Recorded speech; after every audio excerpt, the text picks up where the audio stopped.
Hey there, I'm Neil. My pronouns are he, him, and I'm the host of my new podcast, Pause and Rewind. I'll be chatting to changemakers, thought leaders, and role models who all share a common goal. They're striving to make the world a more inclusive place. And let's face it, we need it. Each guest has a unique story when it comes to doing their thing, and we often know who people are in the now. But how much do we really know about them? Pause and Rewind takes a moment to explore the experiences in my guest's life that led them to where and who they are now. Because everyone loves an origin story. We'll dive into tales, anecdotes, and what makes our guests tick. So, are you ready to pause and rewind?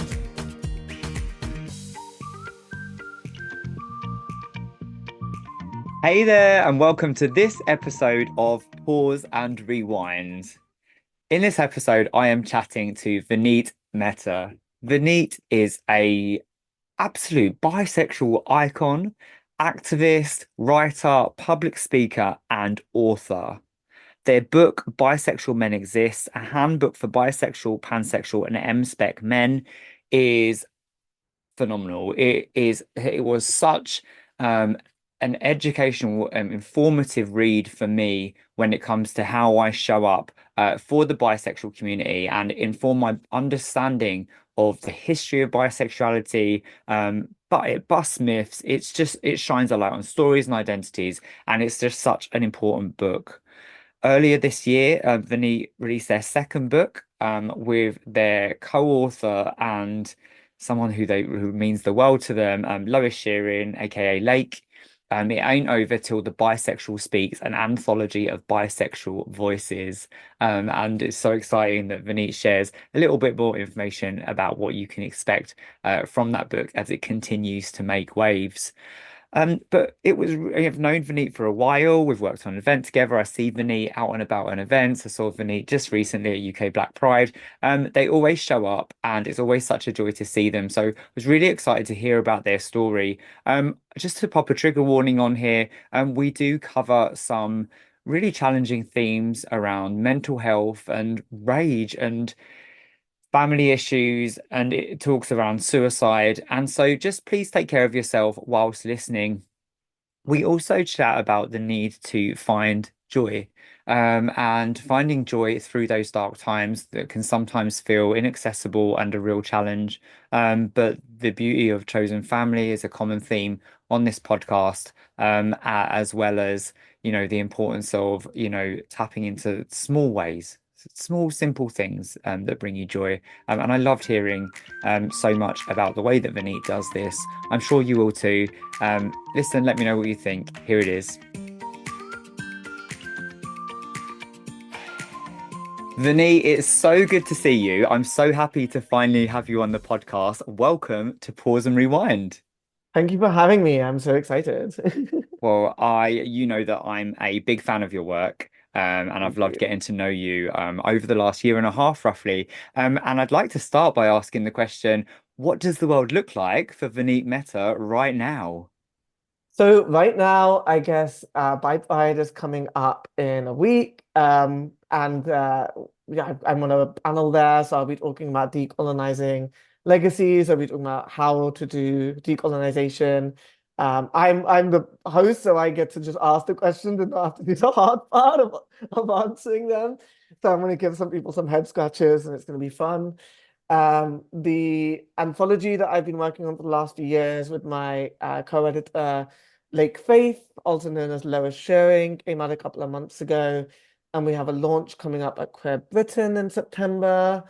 We've got Bi Visibility Week, and that's always a busy time for me. So I'm probably going to be doing a couple of talks and panels and various other things. So that's going to be fun and exciting. And then after that, it's taking a break. I'm going to Thailand in November. I've been working on my at my house. There's a lot of stuff happening all the time. We have a really lovely pink Barbie room now. Oh, I Uh, love that. so yeah, unfortunately, we haven't got a desk in there yet. Otherwise, that's what you would see behind me. But when that gets set up, the next times the call will be all pink, which will be fun. So yeah, that's what life looks like for me at the moment.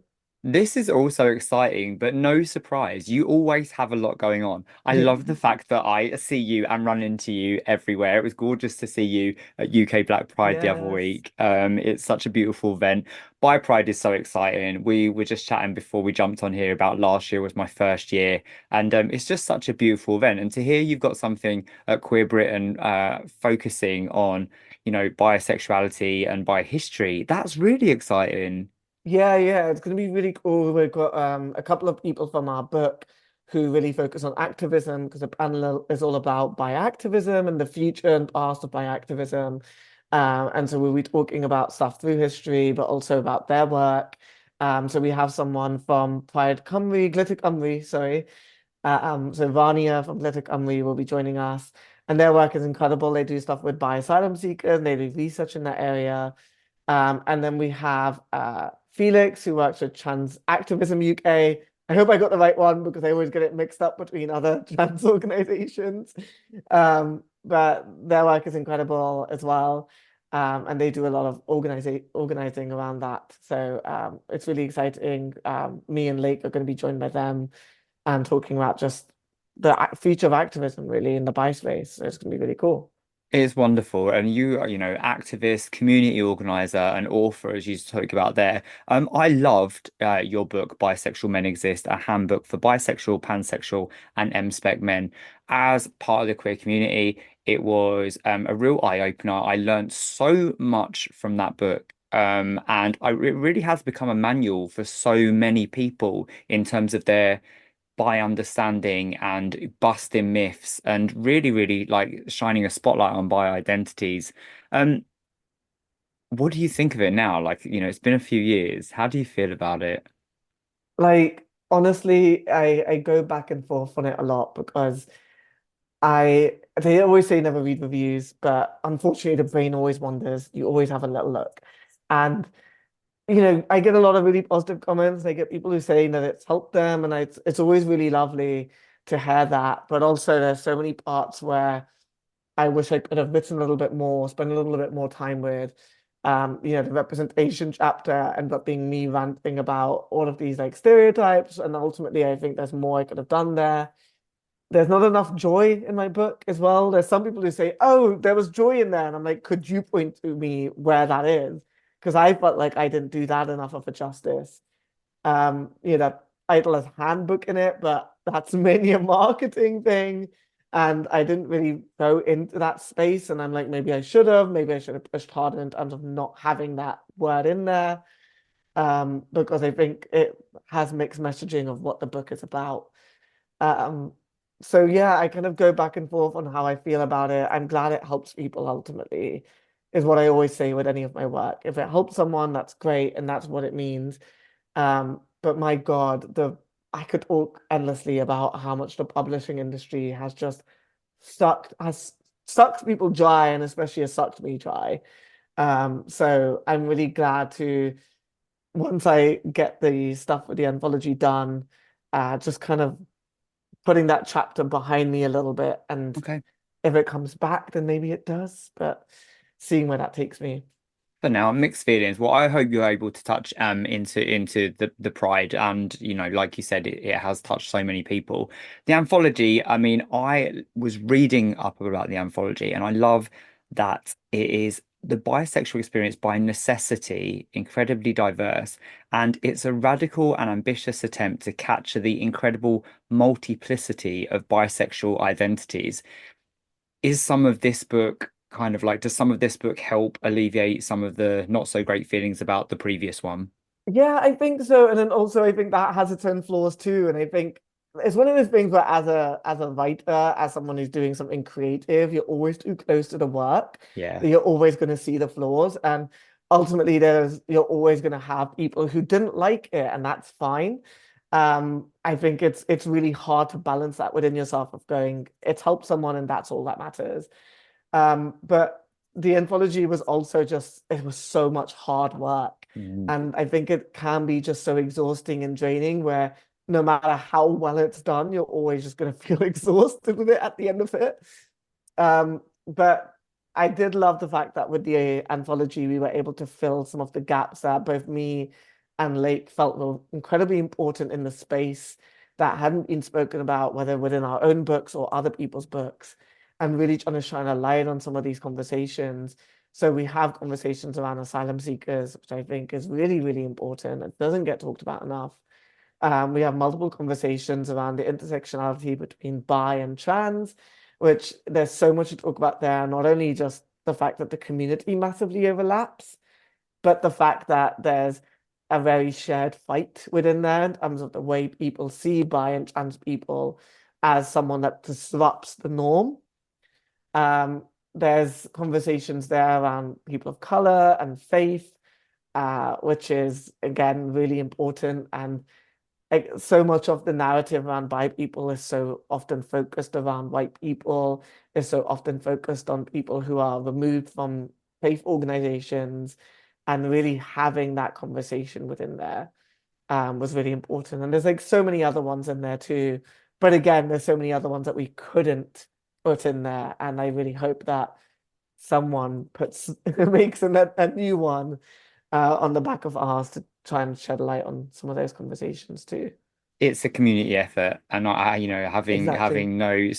having kind of met so many people who are bi, and but since following your work and many other people, you really do get that spirit of people are really coming together to help bust some myths and shine a spotlight Yeah. on identity, on stories, and on joy. So thank you for your work. And Thank you. if you do want to grab that book, please do head over to an independent queer bookshop to grab both of those books. I am so excited to dive into your origin story. I feel like I have got to know you a little bit from reading the book, but also seeing you out and listening to your story. Are you ready to pause and rewind? Yes, I am. Let's do this.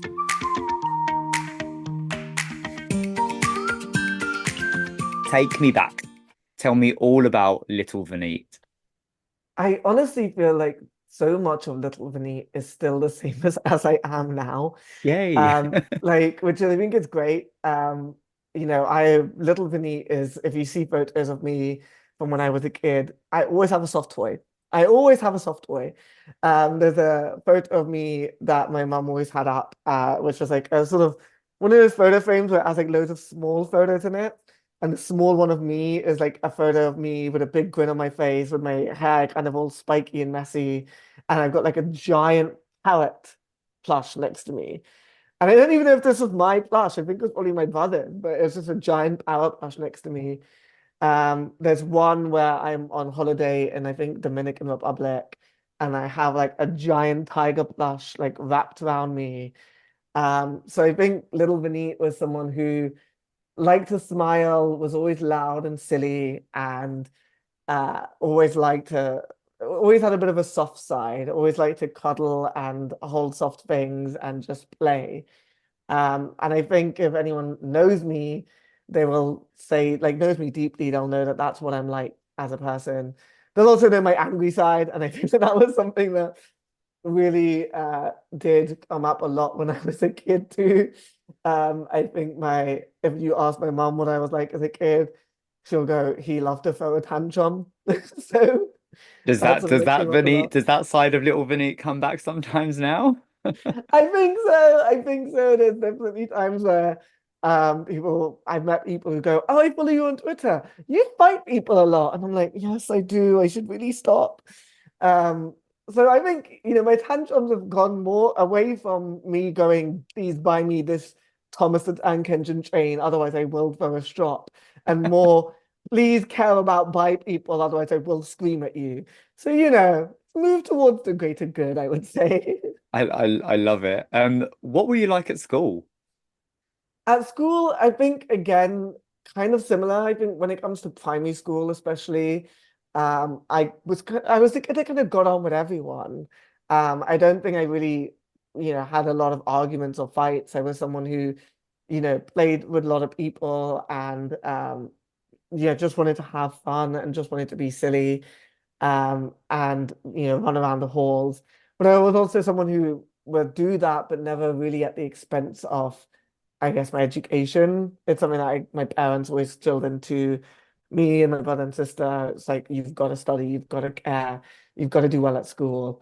I think it's very Indian mentality as well. It's kind of just baked into our culture. So I would never be the person who would like mess around in class, but on the playground, absolutely. But in class, I was always the kid who would, head down, always putting my hand up, always answering questions. So that I think that's kind of what I was like. Again, the primary school. High school, I think in high school I was definitely more of I guess, a bit of a loner. Hmm. I think I found my group, but my group was kind of the ones that were pushed into the outskirts of school. Um, and I think it's just one of those things where at school when you're in high school, you then get very cliquey and people get very, you've got to act and behave a certain way to be in with a certain group. It's all about image, it's all about appearance, and that's something that I've never really aligned with. So even when I wasn't queer, I was just like clearly not very into being a normative person. And so that meant that I was on the outskirts of things a lot. Um, I would say my anger definitely came out a lot more when I was in high school because it was difficult to kind of exist in an environment where when you weren't behaving a certain way, people would shun you. Yeah. So that was something that was quite difficult. But I found my way out of that eventually, as you often do. Leaving high school behind is always a good thing. I think most queer people can attest to that. Was it quite a peaceful experience? Did people leave you alone in that kind of loneliness and individuality? And for many queer people, high school for me was hell. Yeah. Did people just leave you alone generally?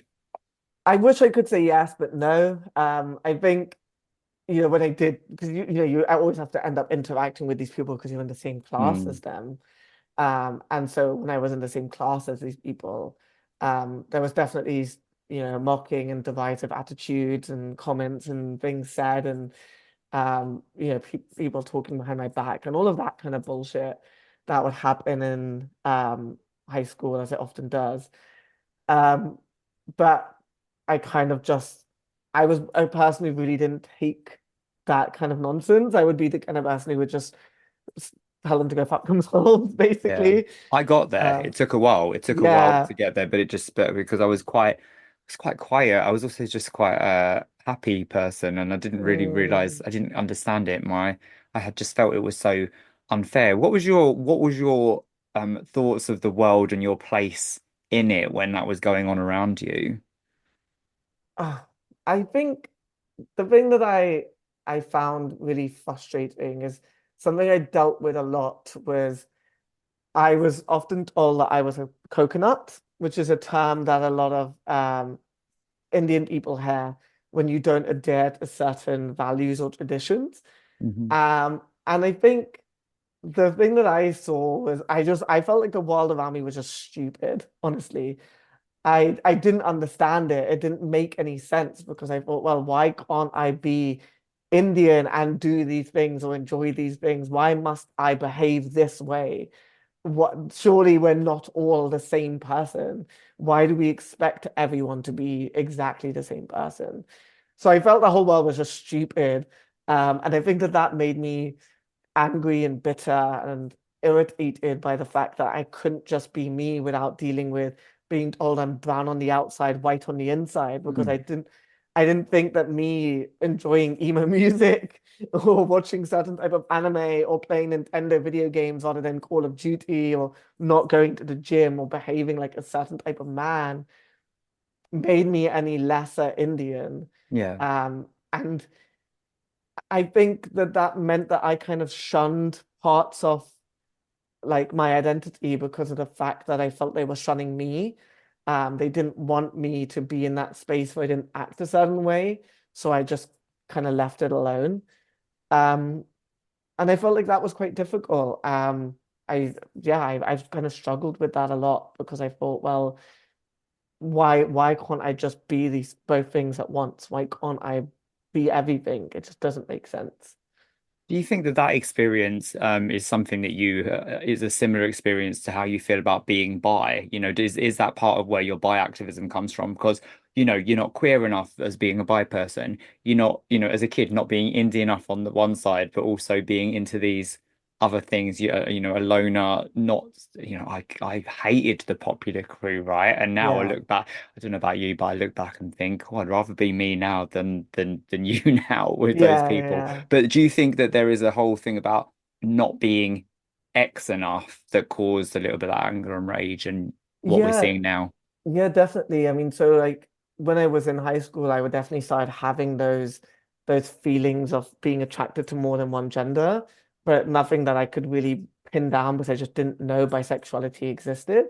And when I did, everyone said it wasn't real, so I just couldn't really come to terms with that or understand that.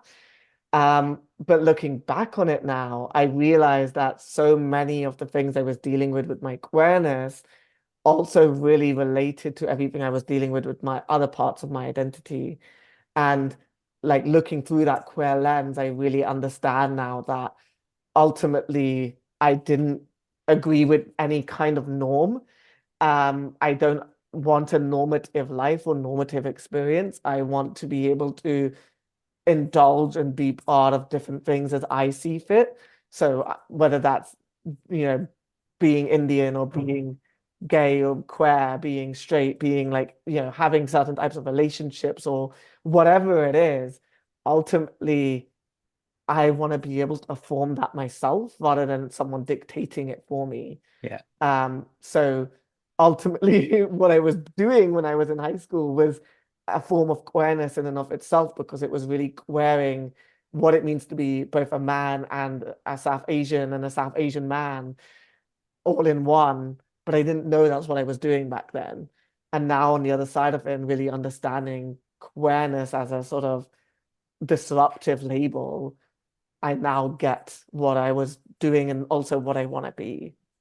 It sounds like you hit that at quite a young age. You abandoned Yeah. that need or desire or even yearning to be normal. Yeah, I definitely think that there was a crucial point for me where that happened kind of in high school. And I think it was really around Pokemon, weirdly. Because there was a moment where the new Pokemon games had come out and I was having this kind of like life decision really of like, do I buy them or do I not buy them? Because being told, like playing Pokemon, I was told I was being childish and I need to grow up. And ultimately, I was looking at it and I was like, no, I won't buy them. I won't buy them because, like, I need to be adult now and I need to be different and I need to change. And I felt so depressed.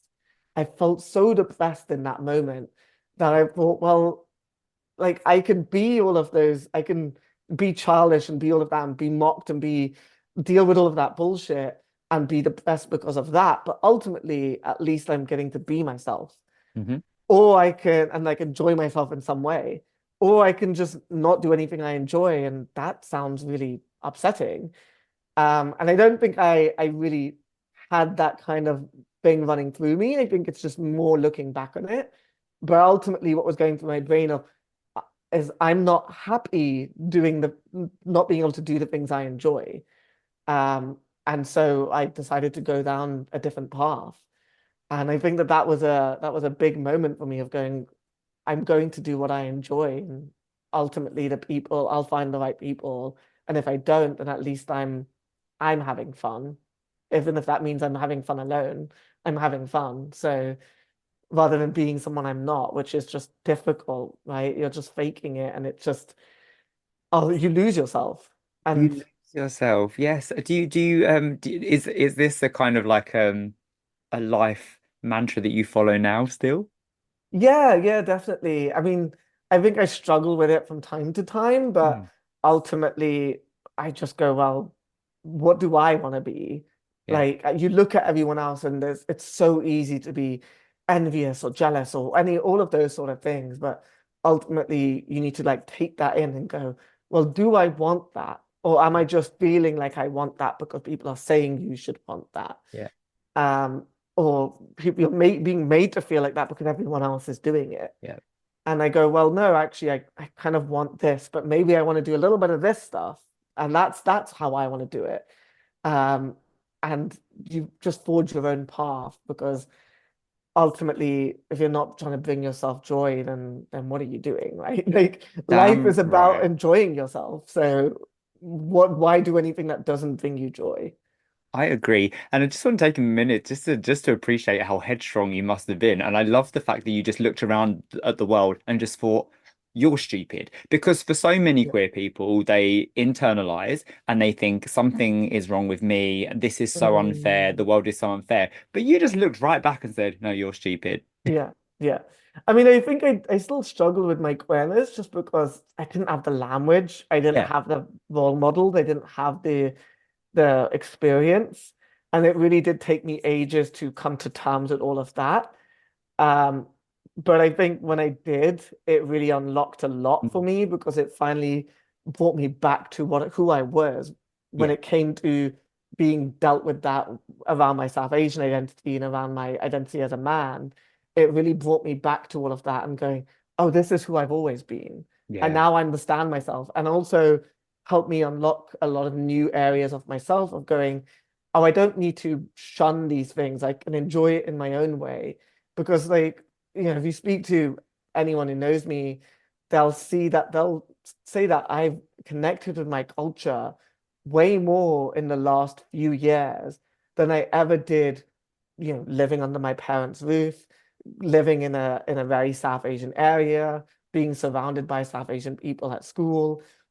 I now indulge with it more as someone who lives out of home, lives out of those areas. Like it's because I now understand that I can do it for myself. Yep. So it's something that I maybe half understood, and I only recently became, I guess, fully cognizant about what I was doing all those years ago, and now I've been able to take that into my life and really help create myself. Yeah, you've created your own space and time to get to Vaneet now and to also Yeah, give yourself time to understand little Vaneet even yeah, better. exactly. Yeah, I love that. Let's just rewind a little bit to your teenage years. So high school, bit up and down. Teenage years is quite a formative time for us, changes in our bodies, first relationships, heartbreaks, those realizations about, Mm. sexual identity. What does teenage Vinny look like and feel like? So teenage Vinny was someone who had a few very close friends, but ultimately friends who understood who I was and I understood who they were. Um, we were people who didn't get on with the popular people, were very much outside of the most of the school. Um, it was someone who used to listen to a lot of emo music. Still do, but maybe not as heavy as back then. A lot of emo music because I was very angry and very bitter at the world. What was the top Um, band? What was the top band at the time? so I mean, my top band throughout all time is Paramore, and it Love was back Paramore. then, still is now. Love. But I always used to listen to like heavier bands. Like I used to listen to like 3 Days Grace, and a lot of their music is very much like I hate everything, and I hate this world, and I hate people, and I hate everything. Um, I Teenage Renee was someone who also dealt with a lot of mental health issues. I definitely had a lot of depression, a lot of anxiety, was dealing with very heavy suicidal ideation on a very constant basis. Um, so yeah, teenage Vinny was someone who was definitely not happy. Was definitely a lot of that anger side of me was the stuff that was the main emotion, the main feeling, the main way of navigating through life. And I had moments of joy and happiness and love with my friends, but Yeah. ultimately that was the main thing that guided me was that anger for the world around me. And I feel like that's definitely something that I've been growing away from and trying to really like not compartmentalize, but really trying to like come to terms with and put to bed in some ways to go, I'm not an angry person. I am actually a happy, lovely, upbeat person. That's who I was as little me, and that's who I want to be. and really trying to dispel the bitterness I have for, I guess, everything that I had to go through. Did you feel supported during that time? Were there people that no? Like I had friends, and my friends were definitely supportive. I don't think my friends knew just how dark some of my feelings were. But we definitely understood each other on a certain level. We had a lot of very, very dark, not dark chats, a lot of very like deep emotional chats. We would be like out until late hours just talking and like knowing each other. And ultimately, these friends are people I connected with over our music. So we all had that same level of, I guess, anger, bitterness, fury to the life experiences that we were being dealt with, the relationships with our parents or our peers. So yeah, there was definitely that common ground where we understood each other. Um, so I felt supported on that level, but in terms of, I guess, support from parents, family members, health system, absolutely not. Teachers, no, absolutely not. None of that. And I think it's one of those things where I guess teachers often only look at grades, and I think that's where the school system so easily fails. I was never a bad performer at school, not to like toot my own horn. I never ever did badly in tests. I never did badly on like handing in homework or coursework or anything like that. So ultimately, the teachers never saw me as like a problem. Um, and I guess that meant that they didn't realize everything that I was actually dealing with. Yeah. In terms of, particularly at home and maybe some friends, have you been able to have conversations since that maybe retrospectively look at how you were feeling back then? Obviously, mental health and awareness Mm. has come on a lot, probably since those times. Have you been able to have some conversations since then? Has there been some acknowledgement that actually we should have done better? I guess yes and no. My friends have changed a lot over the years, but I think my friends, when I did come out to my friends that I had during high school, I'm not really that close with them anymore. But yeah, they definitely understood where I was at, and they also share that they were also in a similarly dark place. Um, I think we kind of understood it on a subconscious level anyway, Mm. but saying it out loud definitely brought it to the forefront, and we had those kind of conversations. Family members, no. Um, I don't really talk to most of my family. I talk to my parents mainly just because they're my parents, Mhm. but I don't really have a close relationship with them. And I don't think I could ever really share any of that stuff. I think they know. I'm sure I've put a little bit in my book, and I Yeah. put a little bit in some of my writing. I don't know how much of that they read. I think they have my book. I don't know how much they read it. But yeah, ultimately, it's another conversation I don't think I could ever have. I've mentioned it to my siblings on a sort of as an aside when we were having Mm. conversations around some of the other difficult stuff around some of our extended family and some of the issues I've dealt with over the years around my extended family. And I kind of brought this up, and it was acknowledged, but I don't think the gravity of it is really fully understood. Yeah. When it comes to, when I talk to them about when they talk to me about, oh, why are you always so angry at our dad, and why do you always fight with him, and why are you always so argumentative? I don't think they fully understand how much pain I've burdened over the years Yeah. because of the difficult stuff I was going through, and how much my dad, especially, and my brother exacerbated some of the stuff I was going Yeah. through. I mean, Um, you talk in the book. I remember those parts around policing yourself and your behavior and your voice, and yeah, yeah, like really, really resonates. And I think those are side conversations when you're having, where you throw them in.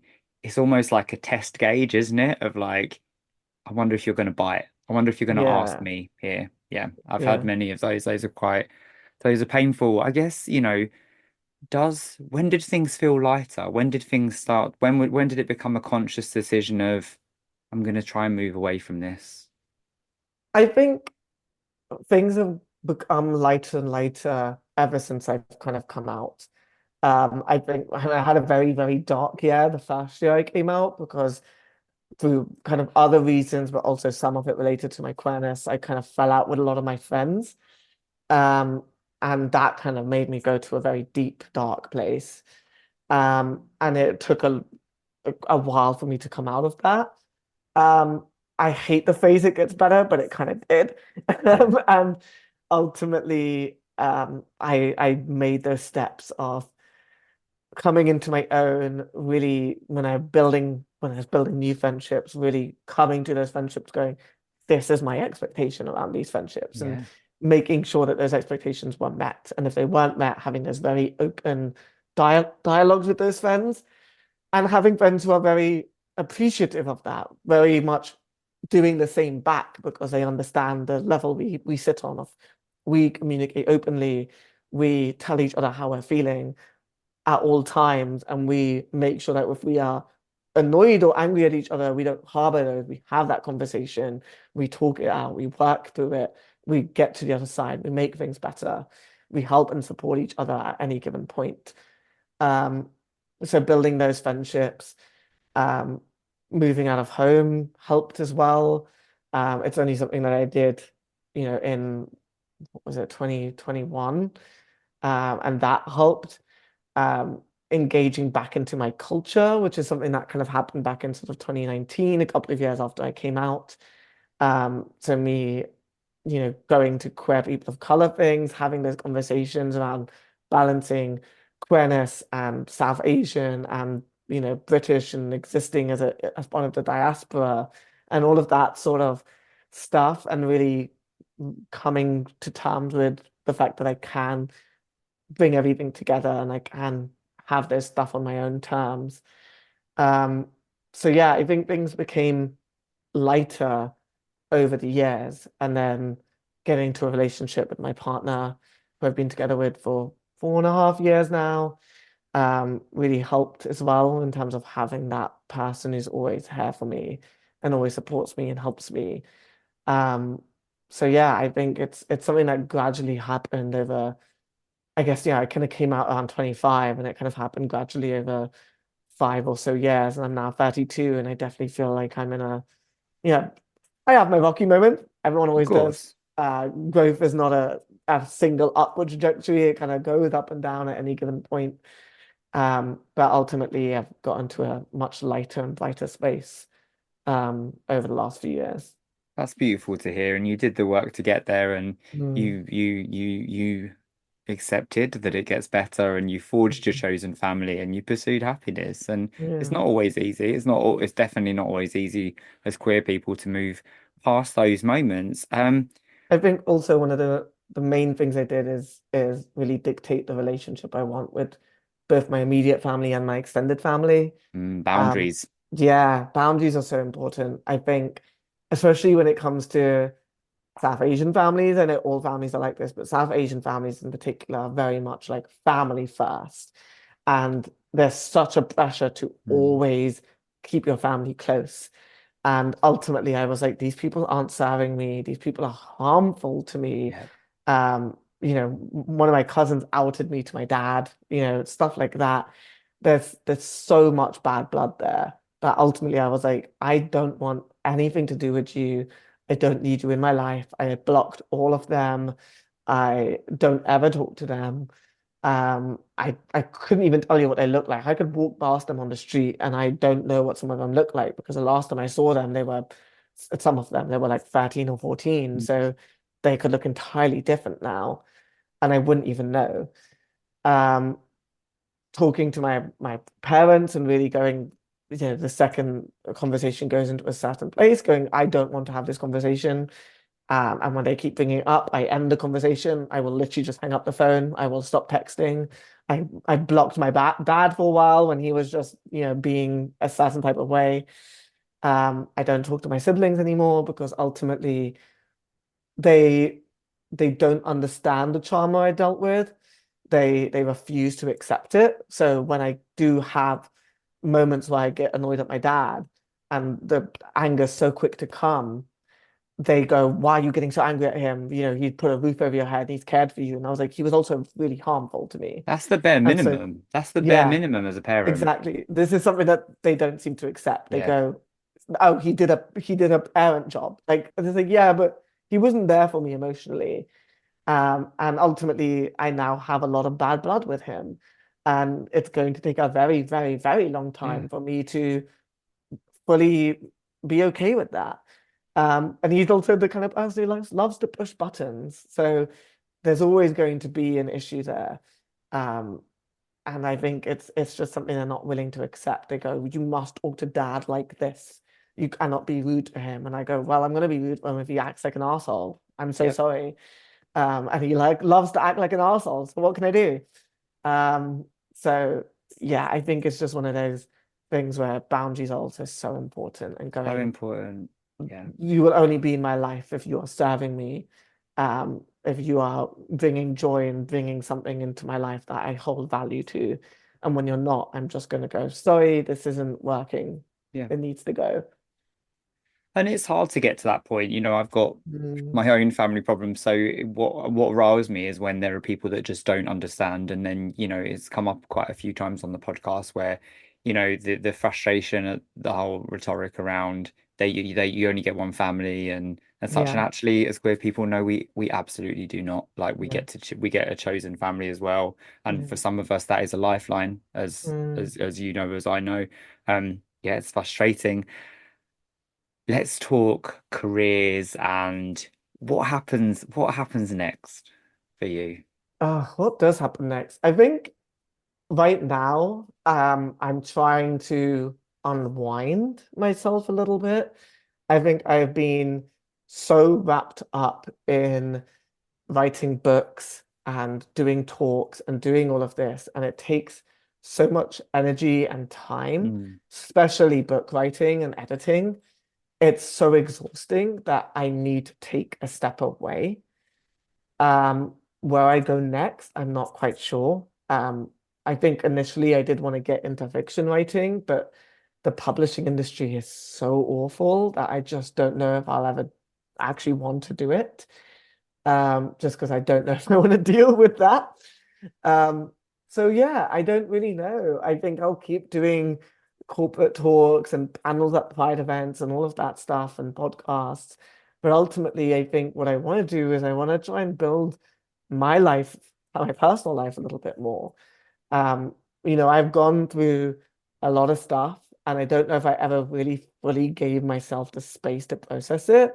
I kind of jumped very quickly into volunteering because I wanted to help people, and that's ultimately something I love doing. But I think there are other ways that I can do that by, supporting people, attending their events, donating money, doing all of that kind of stuff.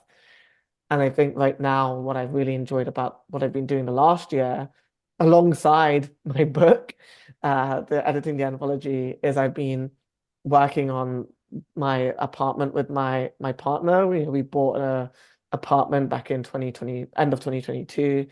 And we weren't able to really decorate it the first year because I was busy. My partner had lost his job at the time, so we were dealing with a lot of stuff. And this year we've been doing so much. We've been painting and buying furniture and decorating and doing all sorts of stuff. And there's we're mostly there now. We mainly just have to get a desk. So when we get a desk next time, you'll see the background different because I'll be in a different room rather than the living room where it's the only dining table space I have. So want to work on that. I've been working a little bit on my actual day job as a software engineer. So I recently got promoted, so I've been trying to put energy there. Thank congratulations. you. So I've been working on that. I've just been trying to focus a little bit on myself, building more friendships as well. There's, been changes in my friendships over the last couple of years, mainly because one of them moved back home, and one of them kind of has changed, decided to be not really be friends with us anymore.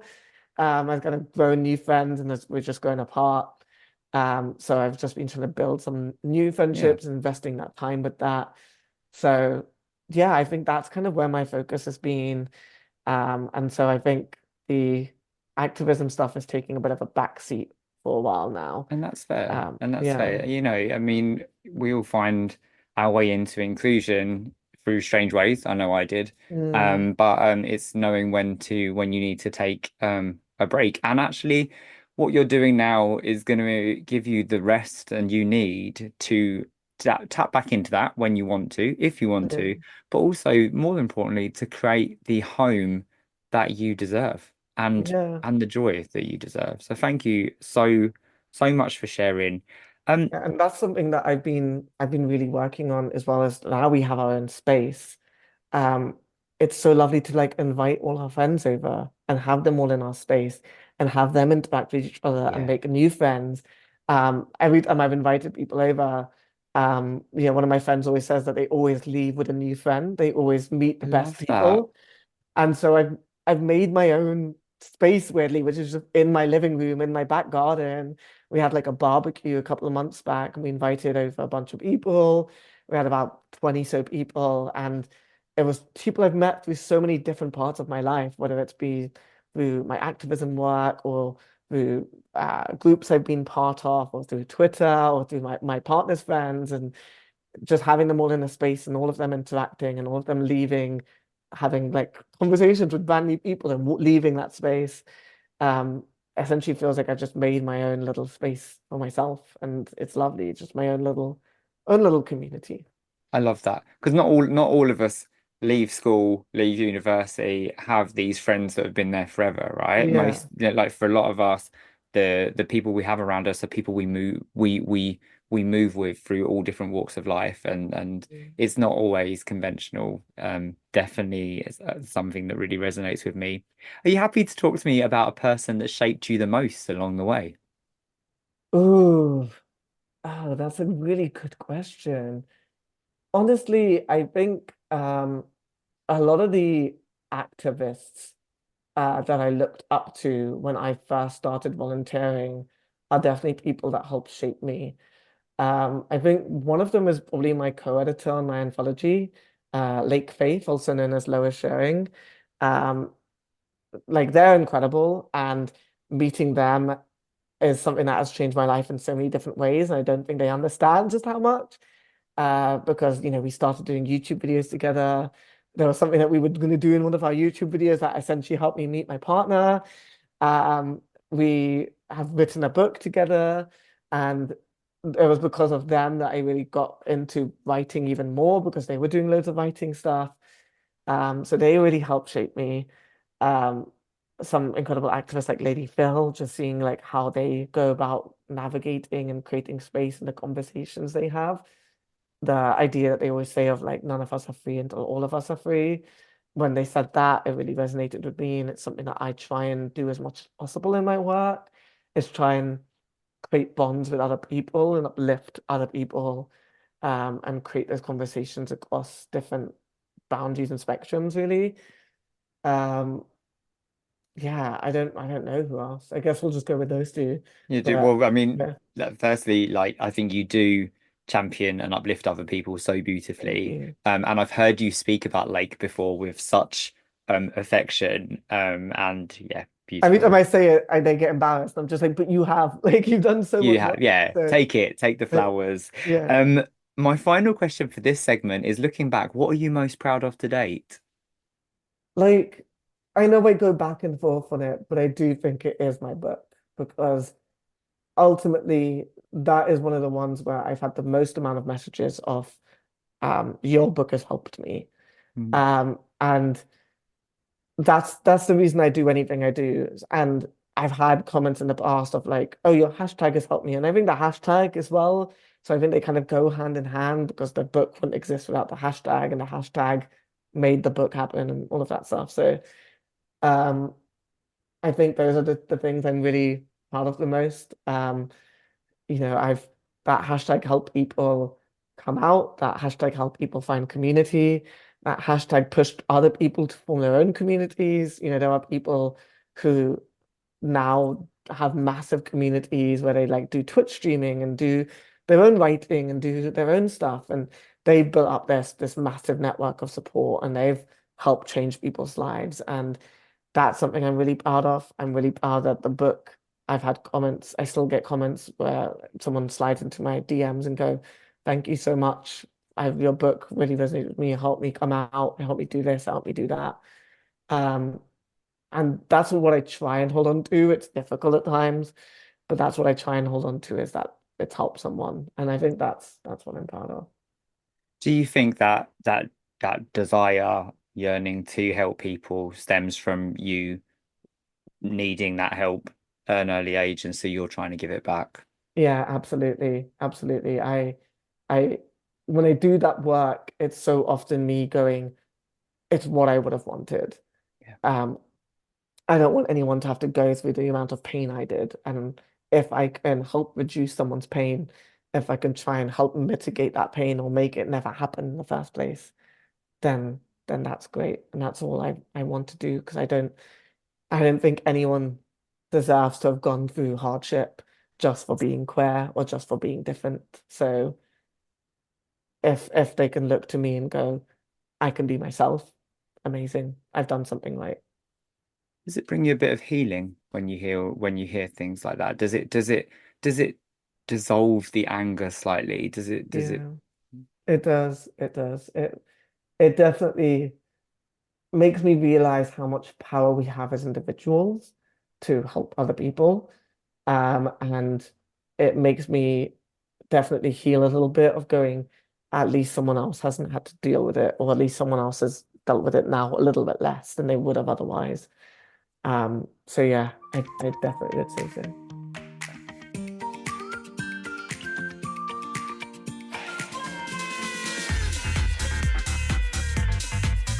The House of Happiness is London's ultimate sober clubbing extravaganza. We're led and delivered but created for all, whether teetotal, sober curious, or just taking a booze snooze. We love a day raid, and on a Saturday afternoon you can expect banging house tunes, DJs on decks, dancers on podiums, and a fully stocked alcohol-free bar. Flamboyant, bold, with a glitter station to boot. We're all about safe, inclusive fun, and we even have a pre-meet so that you can make new sober buddies before you hit the dance floor. Grab your tickets from Instagram now at House of Happiness Official, and we'll see you on the dance floor.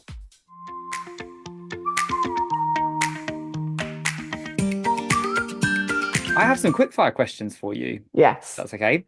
What album, book, or movie has had a lasting impact on you? So as I mentioned earlier, Paramore is my favorite band, and so I love that. I'm gonna say all of Paramore's albums, but I would say especially the one I've got a tattoo of, Hard Times. Their It's album great. After Laughter, which is this is their first song that they released from After Laughter. And that song came out on my birthday, on the year that I came out. And if it wasn't for that album, I don't know if I would still be around because, quite frankly, I was dealing with a lot of stuff. And the whole motif behind the album was cry hard, dance harder. And it's a bizarre album, an incredible album, but bizarre album. And it's very much, I don't know if you've ever seen the meme where it's like the really goth house next to the really like Barbie looking house. Yep. That's essentially this album because the whole lyrics are like, I want to die and I hate myself. And yet the beat is the complete opposite. The beat is all like, woo, dancey, poppy, like all this like fun music. And it did help me because it helped me cry through the pain whilst also like bringing my mood back up and allowing me to feel a little bit better. And so anytime I am going through it a little bit, I listen to Paramore. And when I really do just need to get back to the positive, I listen to that album. Um, and I remember that there are hard times and ultimately we'll get to the better ones. Yeah, absolutely will. But cry, dance, and just know that it will get better. Yeah. Paramore did they play for Taylor recently? They did, and I'm really sad I wasn't there because ultimately I'm not a Swiftie. Please don't come for me, Swifties. I'm not a Swiftie. And I was like, I can't. I can't pay Taylor Swift prices to see a half set from Paramore. I Yeah. can't pay £300 to see 10 songs. I can't do it. I have to be sensible. But I did then go there and bought the nice jacket that they have. So Okay.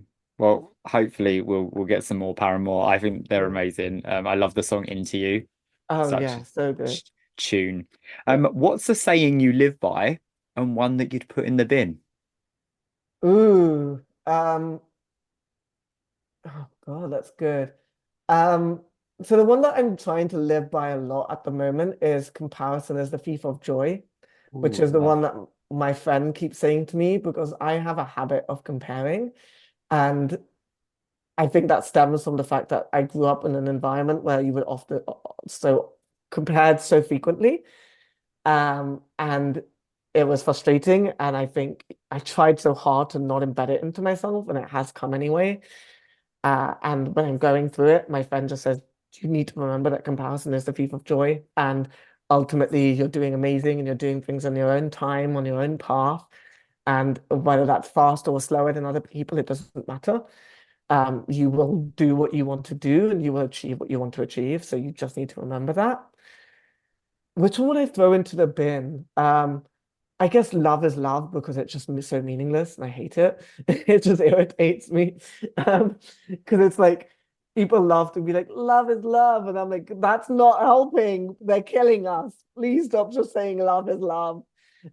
Please actually say something like queer fight back, bash back. Come on. I'm so tired of love is love and just like the like fluffiness yeah. behind just like we can kiss whoever we want to kiss. Yeah. And it's like, listen, we need to start fighting. Like we need to Tap start into the punching. rage. Tap into the Yeah, rage. we need Yeah. to start punching some people because it's enough is enough, you know? Yeah. Yeah, and with the experiences that you've had, I know with the experiences that I've had where actually you should get love, you deserve love. It's really it shouldn't be something you have to fight or beg for. It Mm, makes buying into those phrases such a crock of shit. yeah. Yeah, no, I'm with you. Yeah, Yeah. in the bin. What has been the best adventure of your life so far?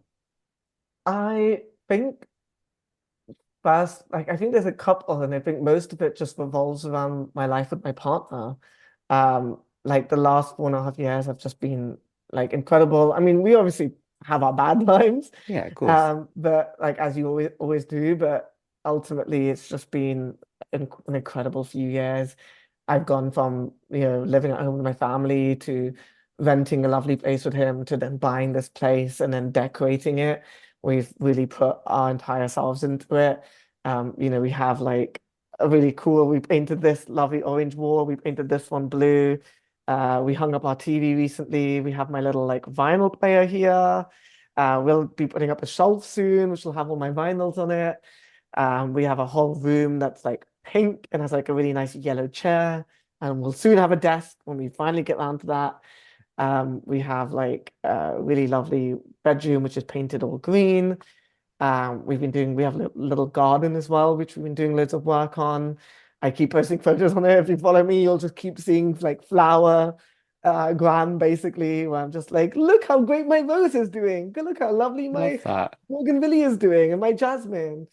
And I think that that has just been an incredible adventure that I can't wait to keep traveling and keep doing stuff and traveling as well. We've been like traveling together all the time.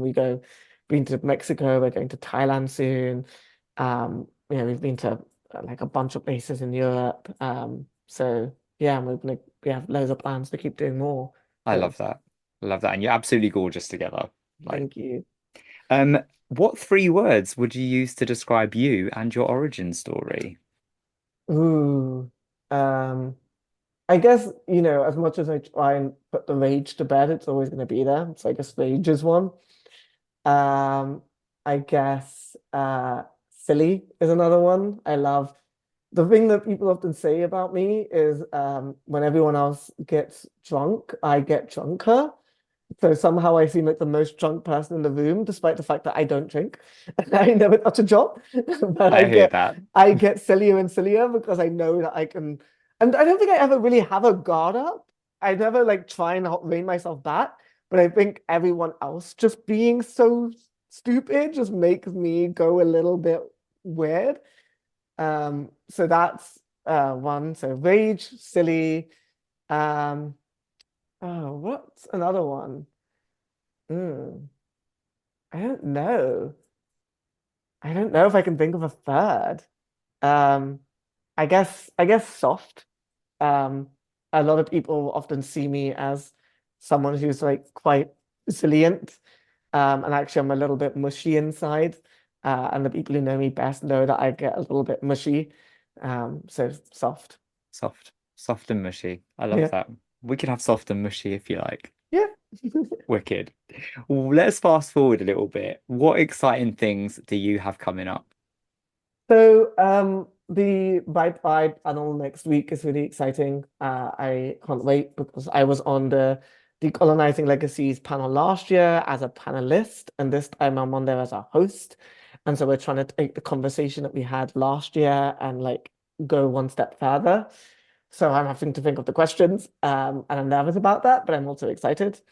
Um, You'll smash it. You'll smash it. You yeah, were so thank you. I was in that panel, writing up that panel last Thank year, you. and you were a fantastic panelist and Thank full you. faith in you that you're going to do it justice. Honestly, I went into that panel so unprepared because I'm trying to do a little bit less of the over preparation I used to do Mm, in my early days because I think that that creates a better conversation when you're just a little bit more natural. yeah. Like get a bit of a glance, but otherwise just kind of go in and see what comes out. Um, and so like I had a few people be like, "Oh, you were like really, really on it," and I was like, "Damn, thanks!" Like now I know I don't have to prepare so much. So because I get a little anxious if I don't, but I'm trying to do that a little less. And then we have a really cool panel at Queer Britain in September. So that's the 14th of September, which I think is a Saturday.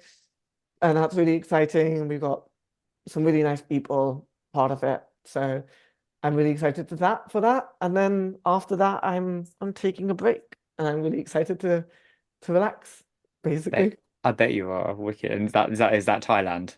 Yeah, that's the Thailand's in November. So I've got like October to relax a little bit in the UK first, and then Thailand for 3 weeks in November, and then it's Christmas, you know? Amazing. Exciting. What brings you joy?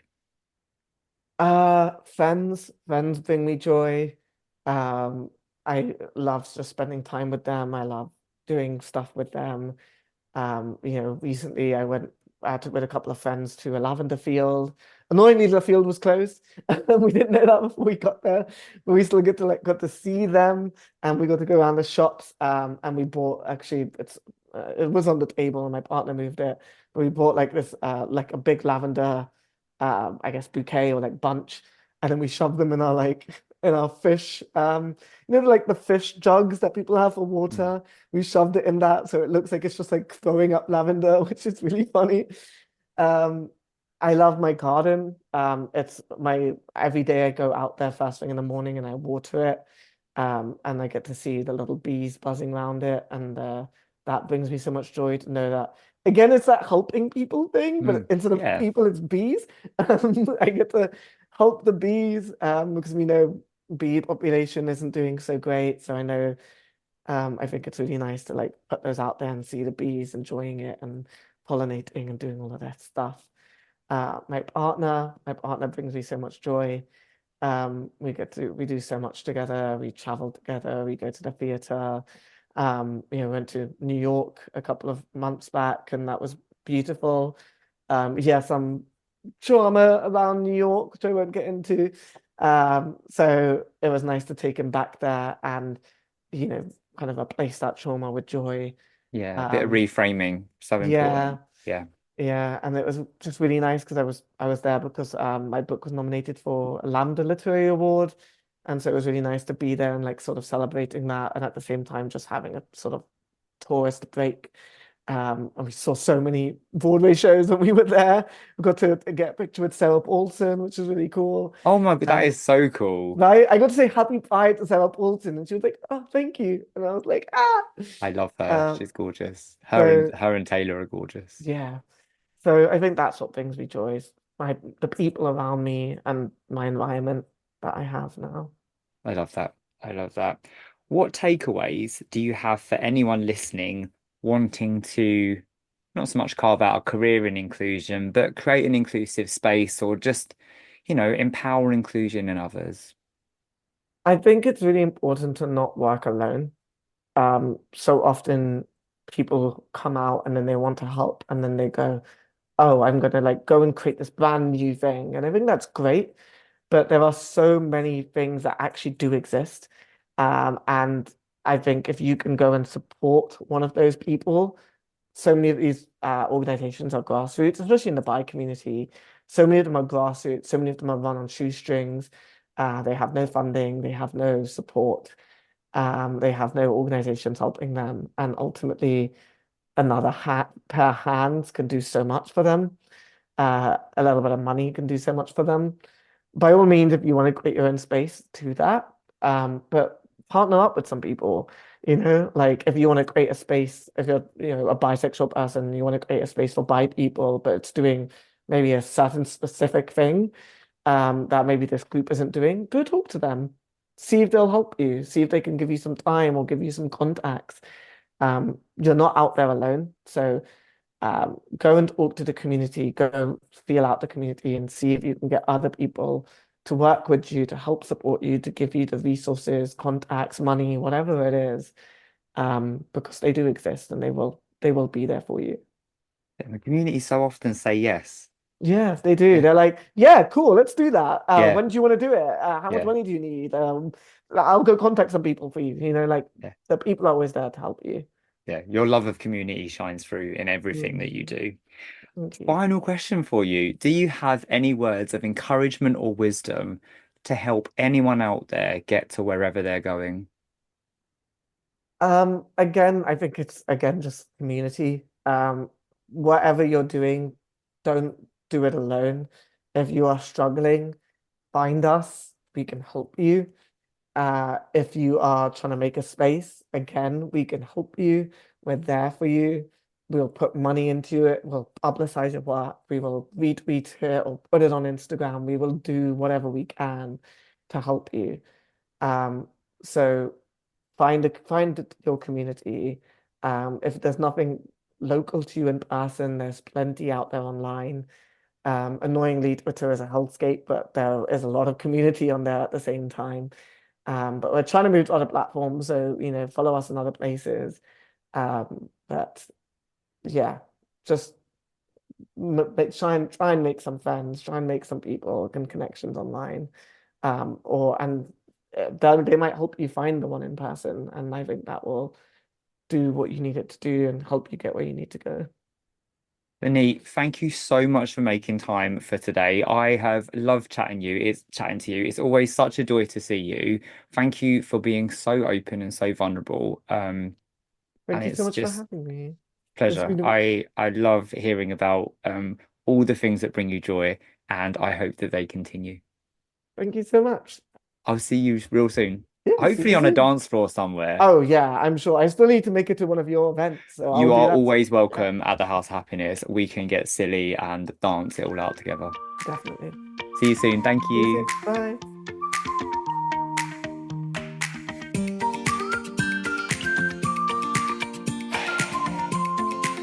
Just to reiterate again the gratitude I have for Vinny for sharing so openly and being so vulnerable around their experiences from a young age through to now and how they navigate the struggles that they face, those difficult family relationships and boundaries. And sometimes, it's a common theme on here, but we're not as queer people always blessed with the families that we need and that we deserve. And that there is often a lot to overcome when it comes to trauma, and acceptance, and the way we, forge a life forward, either with or without those relationships. So, those are not easy things to navigate, and they've clearly had an impact on Vineet, but he has found a way to move forward and forge a life, and it's beautiful to see him forging that with his partner and hearing the way that he taps into joy in the simple things. I think we can all learn a lesson from that. And it was so interesting hearing Vineet talk about the book, and it has had such a great and amazing impact on so many people. It's, award nominated.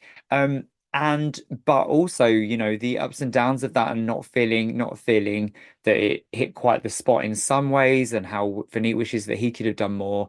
And we don't love everything we put out there, and we often have a love-hate relationship with it. But I am glad that Vaneet, still describes that as the thing that he is most proud of, and so excited about the impact that this new book is having. And beautiful to to hear him talk about his relationship with Lake.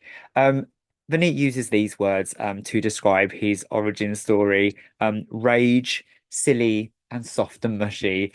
And you know, I think that we all need to tap more into the rage. Again, Vaneet shared his disdain for the term love is love. And when it comes to queer activism and showing up for the queer community, we need to tap into that rage as much as the joy, because it's important and it's the way that things change. But I love Vaneet sharing his silly and his soft side, his love of teddies and being pictured with them when he was little, through to being silly now with his friends. And yeah, I definitely see that when I see Vaneet out and about. So, Vaneet, thank you so much for being a guest on Pause and Rewind. I really value you and the work you do. You deserve this break, and I hope it gives you everything you need. Thank you so much for listening. Please stay tuned for more amazing guests on Pause and Rewind. Like, subscribe, share, and I'll see you soon. Cheers.